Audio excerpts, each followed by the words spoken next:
कोई भी व्रत रखकर कथा अवश्य सुननी चाहिए। इसीलिए आइए सुनते हैं पंच भीखू की कहानी। किसी गांव में एक साहूकार था। उसका एक बेटा व बहू थी। बहू कार्तिक माह में रोजाना सवेरे उठकर गंगा स्नान के लिए जाती थी। सुबह जल्दी जाते समय वह किसी भी पराये पुरुष का मुंह नहीं देखती थी। एक राजा का बेटा भी सुबह सवेरे गंगा स्नान के लिए जाता था। उसका विचार था कि मैं ही सबसे पहले गंगा स्नान करता हूँ। पर कभी कभी वह हैरान होता था कि कोई है जो मुझसे भी जल्दी उठकर स्नान कर लेता है। कार्तिक माह के 5 दिन बचे थे कि एक दिन साहूकार की बहू तो स्नान करके वापस जा रही थी और उस समय राजा का बेटा स्नान के लिए आ रहा था। आवाज सुनकर वह जल्दी जल्दी जाने लगी, लेकिन जल्दबाजी में उसकी माला और मोचड़ी वहीं छूट गई। राजा के बेटे ने उसकी माला और मोचड़ी उठा ली और सोचने लगा, जिस स्त्री की यह माला और मोचड़ी इतनी सुंदर है, वह स्त्री कितनी सुंदर होगी। उसने पूरे गांव में मुनादी करवा दी कि जिसकी वह माला और मोचड़ी है, वह 5 रात मेरे पास आएगी। साहूकार के बेटे की बहू ने कहलवा दिया कि मैं 5 रात आऊंगी, लेकिन किसी को साख भरने बैठा देना। राजा के बेटे ने एक तोते को पिंजरे में बंद करके गंगा किनारे पेड़ पर टांग दिया।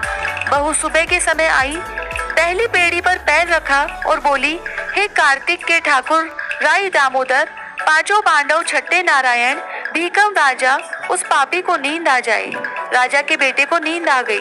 बहू नहा धोकर चलने लगी तो तोते से बोली, सुबह सुबह तेरे गल डालूंगी हीरा, मेरी साख भरियो वीरा।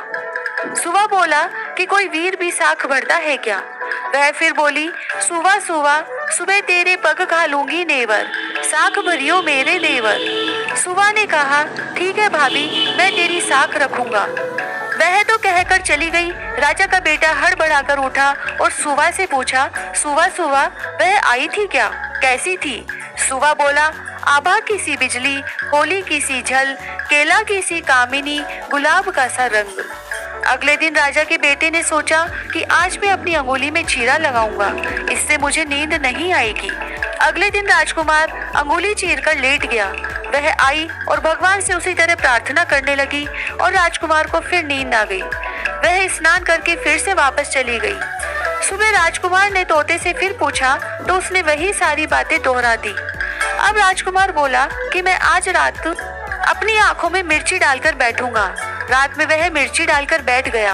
बहू फिर आई और प्रार्थना की, जिससे उसे फिर से नींद आ गई। राजकुमार ने तोते से बहू के आने की बात पूछी, उसने फिर बता दी। राजकुमार अब फिर सोचने लगा कि आज मैं बिना बिस्तरे के ही बैठूंगा और रात को बिना बिस्तरे के बैठ गया। जब वह स्नान करने आई, उसने फिर से भगवान से प्रार्थना की और राजकुमार को नींद आ गई। जब वह नहाकर जाने लगी तो आंख बंद करके चली गई। राजकुमार जब उठा तो वह जा चुकी थी। राजकुमार फिर सोच में पड़ गया और सोचने लगा कि आज मैं अंगीठी जलाकर बैठूंगा, जिससे नींद नहीं आएगी। फिर वह रात को अंगीठी रखकर बैठ गया। साहूकार की बहू आई और वह भगवान से प्रार्थना करने लगी, आपने 4 रातें तो निकाल दी, अब यह रात भी निकाल दो। भगवान ने उसकी बात रख ली और राजकुमार को नींद आ गई। जब वह नहाकर जाने लगी तो तोते से बोली कि इस पापी को कह देना कि 5 रातें पूरी हो चुकी है, वह मेरे मोतियों की माला और मोचड़ी मेरे घर भिजवा दे। सुबह राजकुमार की आंख खुली तो उसने तोते से पूछा कि क्या वह आई थी? तो तोते ने कहा, हाँ वह आई थी और उसने अपनी माला और मोचड़ी मंगवाई है। यह सुन राजकुमार सोचने लगा कि वह तो सच्ची थी, तभी तो भगवान ने भी उसका सत्य रखा। कुछ समय के बाद राजकुमार को कोढ़ हो गया। राजा ने ब्राह्मण को बुलाकर पूछा कि मेरे बेटे का शरीर क्यों जल रहा है।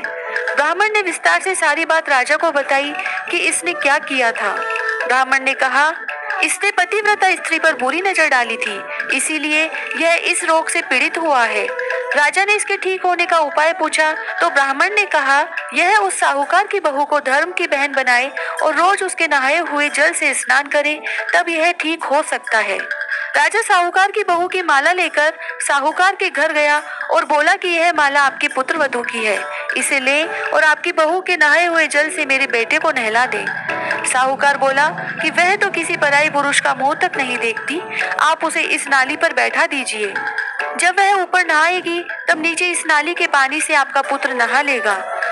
राजकुमार ने ऐसा ही किया और कुछ समय बाद उसका शरीर चंदन सा हो गया। हे पंचभीखु देवता, जैसे आपने साहूकार के पुत्र वधू का सत रखा, वैसे ही सबका रखना। पंचभीखु स्नान करते समय यह भी बोले, पूनो नहाई पड़वा नहाई, 5 रतन पंच तीरथ पंच भीकम नहाई। 1 टका मेरी गांठ में सुनियो रघुराई, आधे का लाई आंवला आधे की राई। राई दामोदर सांवला जिसने सृष्टि रचाई। एक छोटी सी लड़की थी, कार्तिक स्नान कर रही थी। एक दिन उसकी भाभी बोली, काम की न धाम की, सारे दिन कार्तिक महाराज करती रहती है। तो लड़की को गुस्सा आ गया और एक टांग पर खड़ी होकर बोली, हे कार्तिक महाराज, जो मैं सच्चे मन से आपको धाती हूँ तो सोने की मूर्ति बनकर आले में विराजमान हो जाओ। भगवान का सिंहासन डोला कि छोटी सी लड़की तप कर रही है, तो कार्तिक महाराज सोने की मूर्ति बनकर आले में विराजमान हो गए। लड़की आंख खोले तो देखे कि सोने की मूर्ति बनकर कार्तिक महाराज आले में विराजमान है। अब जल्दी से आवाज दी, देख ले भाभी, कार्तिक महाराज देख ले माँ, कार्तिक महाराज देख ले। अब तो माँ भी ध्यावे, अब तो भाभी भी ध्यावे। हे कार्तिक महाराज, जैसे छोटी लड़की का सत रखा, वैसे सबका रखना। कहता न सुनता न हुकारा भरता न सारे परिवार का रखना। शालिग्राम जी की कहानी। एक बुढ़िया थी, वह शालिग्राम जी की सेवा करती थी। कार्तिक मास में वो पुष्कर स्नान का विचार कर रही थी, तो उसने पड़ोसन से बोला, मैं पुष्कर जा रही हूँ, तुम मेरे शालिग्राम जी को रख लो, मेरे शालिग्राम जी की सेवा करना। पड़ोसन बोली कि मुझे सेवा पूजा आती नहीं है, तुम बताओ वैसे कर दूंगी।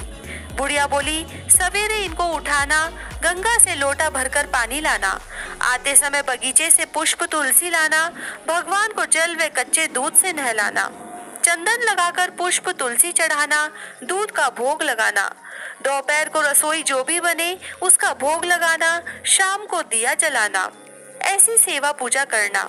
और कहकर वह चली गई। पड़ोसन ने बुढ़िया के कहे अनुसार सब किया, लेकिन भगवान की थाली से भगवान जिमते ही नहीं, दूध पिया ही नहीं। यह देख वो चिंता में पड़ गई। बोली, भगवान आपकी मालकिन आएंगी तो कहेगी कि मेरे भगवान को दुबला कर दिया, अभी 1 महीना है, आप जीम लो। आप नहीं जीमोगे तो मैं भी नहीं जीमूंगी। और वह भूखी बैठी रही। भगवान ने सोचा, अब तो दर्शन देने ही पड़ेंगे। छोटा सा मोर मुकुट पीतांबरधारी रूप लेकर पाटे पर बैठ गए, दूध पी लिया और जीम लिए। पड़ोसन ने सोचा, भगवान जी रोज ऐसे ही आते होंगे और ऐसे ही जीमते होंगे। ऐसा रोज होता रहा। एक दिन भगवान ने कहा कि मैया मैं गाय चरा लाता हूँ। तो पड़ोसन बोली, थोड़े दिन ही तो यहाँ रहोगे, क्यों जाते हो? पर भगवान माने नहीं। हाथ में सोने की लाठी, कंधे पर हीरे मोती का पीतांबर डाल गाय को चराने जाते। महीना बीता, बुढ़िया घर आई। स्नान ध्यान से निमटकर सोचा, शालिग्राम जी को ले आऊं। पड़ोसन के घर गई तो पड़ोसन बोली, शालिग्राम जी शाम को आएंगे तब ले जाना। बुढ़िया ने सोचा पड़ोसन झूठ बोल रही है और शालिग्राम जी के लिए जिद करने लगी और दोनों में झगड़ा हो गया। लोग इकट्ठे हो गए तो पड़ोसन बोली कि बुढ़िया को समझाओ कि 1 महीना निकला, वैसे शाम तक और सब्र करे। लेकिन बुढ़िया को विश्वास ही न होए। बुढ़िया धरना देकर बैठ गई। शाम पड़े भगवान आए। गायों को उनकी जगह छोड़कर भगवान मंदिर में विराजमान हो गए। तब पड़ोसन बुढ़िया से बोली कि ले जाओ तुम्हारे भगवान। और भगवान से बोली, भगवान बुढ़िया को भी रूप दिखा दो, नहीं तो मेरे प्रति ये अविश्वास करेगी। भगवान ने मोर मुकुट पीतांबर भर, हाथ में सोने की लाठी लेकर दर्शन दिए। हे भगवान, जैसे भोले भक्तों को दर्शन दिए वैसे सबको देना। कहता न सुनता न हुकारा भरता न सारे परिवार की रक्षा करना। तुलसा जी की कहानी। कार्तिक के महीने में सब कोई तुलसा माता को सींचने जाती। सब कोई तो सींच के आ जाती, पर एक बुढ़िया माई आती और तुलसा माता से रोजाना कहती, तुलसा माता सत की दाता, मैं बिरला सींचू तेरा, तू कर निस्तारा मेरा। तुलसा माता अड़ुआ दे लडुआ दे, पीतांबर की धोती दे, मीठा मीठा ग्रास दे, बैकुंठ का वास दे, चटके की चाल दे, पटके की मोत दे, चंदन का काट दे, झालर की झिनकार दे, साई का राज दे, दाल भात का जीवन दे, 11 का दिन दे, कृष्ण का कान्हा दे। इतनी बात सुनकर तुलसा माता सूखने लगी। भगवान ने पूछा कि तुम्हारे पास तो इतनी औरतें आती है, तुम्हें जिमाती है, गाती है, तो भी तुम कैसे सूखने लगी? तुलसा माता ने कहा कि एक बुढ़िया माई आती है जो रोजाना इतनी बात कहकर जाती है। मैं और तो सब कुछ दे दूंगी, पर आप कृष्ण जी का कांधा कहाँ से ढूंढूंगी। थोड़े दिन बाद बुढ़िया माई मर गई। सब कोई उसको उठाने लगे, पर वह इतनी भारी हो गई कि उठे ही नहीं। सब कोई कहने लगे कि पाप घाट की माला फेरती थी, जिससे इतनी भारी हो गई। भगवान बूढ़े ब्राह्मण का रूप धारण करके आए। सबसे पूछने लगे कि इतनी भीड़ क्यों हो रही है। सब बोले, एक बुढ़िया मर गई है, पापनी थी, इसीलिए किसी से नहीं उठती। तब भगवान बोले कि इसके कान में मुझे एक बात कहने दो तो यह उठ जाएगी। सबने कहा, तू भी अपने मन की निकाल ले। भगवान ने जाकर उसके कान में कहा, बुढ़िया माई तू बिरला सींचे मेरा, मैं करूँ निस्तारा तेरा। बुढ़िया माई अड़ुआ ले गड़ुआ ले, पीताम्बर की धोती ले, पटके की मोट ले, मीठा मीठा ग्रास ले, बैकुंठ का वास ले, चटके की चाल ले, चंदन का काठ ले, झालर की झिनकार ले, साई का राज ले, दाल भात का जीमन ले, कृष्ण का कांधा ले। इतना सुनते ही बुढ़िया माई हल्की हो गई। भगवान उसे कांधे पर ले गए और उसकी मुक्ति हो गई। हे तुलसा माता, जैसा उसकी मुक्ति करी ऐसा हमारी करियो, जैसा उसको कांधा दिया वैसे सबको दियो। लपसी तपसी की कहानी। एक लपसी था, एक तपसी था। तपसी तो भगवान की तपस्या करता। लपसी रोजाना सवा सेर का हलवा बनाकर भगवान को भोग लगाकर ताली हिलाकर जीम लेता। एक दिन दोनों में झगड़ा हो गया। लपसी बोला मैं बड़ा, तपसी बोला मैं बड़ा, क्योंकि मैं भगवान की तपस्या करता हूँ। नारद जी बोले कि तुम्हारा फैसला मैं करूँगा। दूसरे दिन तपसी नहाकर आने लगा तो नारद जी ने 1.25 करोड़ का मुंदड़ा तपसी के आगे गिरा दिया। उसने आंख खोलकर देखा तो मुंदड़ा पड़ा था। उसने उठाकर पैर के नीचे दबा लिया और तपस्या करने लगा। उधर लपसी ने सवा सेर का हलवा बनाकर भगवान को भोग लगाकर ताली हिलाकर जीम लिया। इतने में नारद जी आए और दोनों को अपने पास बैठाया। दोनों पूछने लगे कि कौन बड़ा है।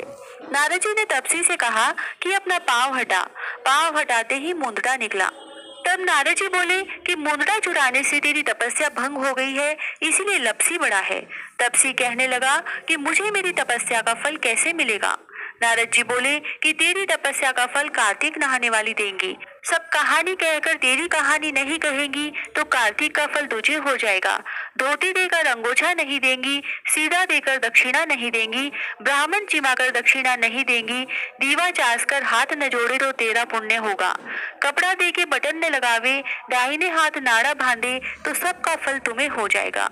और इतना कहकर नारद जी चले गए। लपसी को फल लपसी ने हो जो, तपसी को फल तपसी ने हो जो, माँ की कथा कहानी को फल माँ ने हो जो। जय श्री राधे।